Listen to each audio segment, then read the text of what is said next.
Assalamualaikum warahmatullahi wabarakatuh. Alhamdulillahilladzi bi ni'matihi tatimmus shalihat wa bi fadlihi tatanazzalu khairatu wal barakat wa bi taufiqihi tatahaqqaqu al maqasid wal ghayat. Amma ba'd. Salat Idul Adha adalah ibadah yang dilaksanakan setiap tahun beriringan dengan ibadah kurban. Allah Subhanahu wa taala berfirman dalam Al-Qur'an surat Al-Kautsar ayat kedua. Bismillahirrahmanirrahim. Fasholli lirabbika wanhar.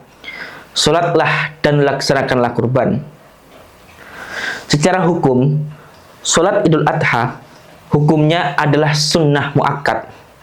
Sebagaimana yang dikatakan oleh Syekh Ibnu Qasim Al-Ghazi dalam kitabnya beliau Fathul Qarib Al-Mujib, wa salatul aidaini ay al-fitri wal adha sunnatun muakkadatun wa tusyra'u jama'atan wa limunfaridin.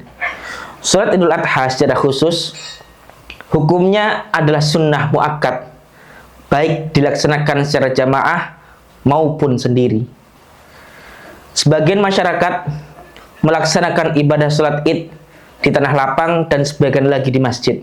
Nah, dari dua tempat ini, manakah yang lebih afdol? Karena ini menjadi problematika masyarakat. Syekh Zakaria Al-Ansori dalam kitabnya beliau Fathul Wahhab, beliau mengatakan wa fi'luha bi masjidin afdal li syarafihi. Melaksanakan ibadah salat Id di masjid itu lebih afdal li syarafihi karena kemuliaan dari masjid itu. Namun Rasulullah dalam sejarah selama hidupnya beliau itu nggak pernah melaksanakan salat Id di masjid. Beliau melaksanakan di tanah lapang. Nah, untuk ittiba' lin Nabi, apakah dua pendapat ini kontradiksi?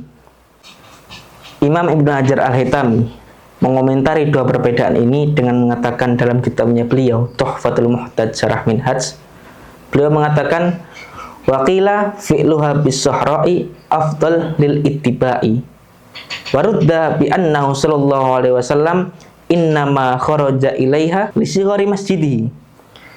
Dikatakan bahwasanya sholat di tanah lapang itu lebih afdal karena ittiba' li Nabi, karena mengikuti Nabi.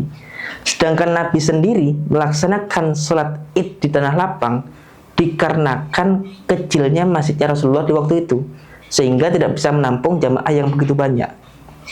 Nah, berdasarkan penjelasan yang kami sampaikan, dapat kita simpulkan bahwasanya sholat Id itu lebih afdal dilaksanakan di masjid li syarafihi karena kemuliaan dari masjid itu. Namun apabila ada halangan atau terkendala hal apapun, boleh dilaksanakan di tanah lapang.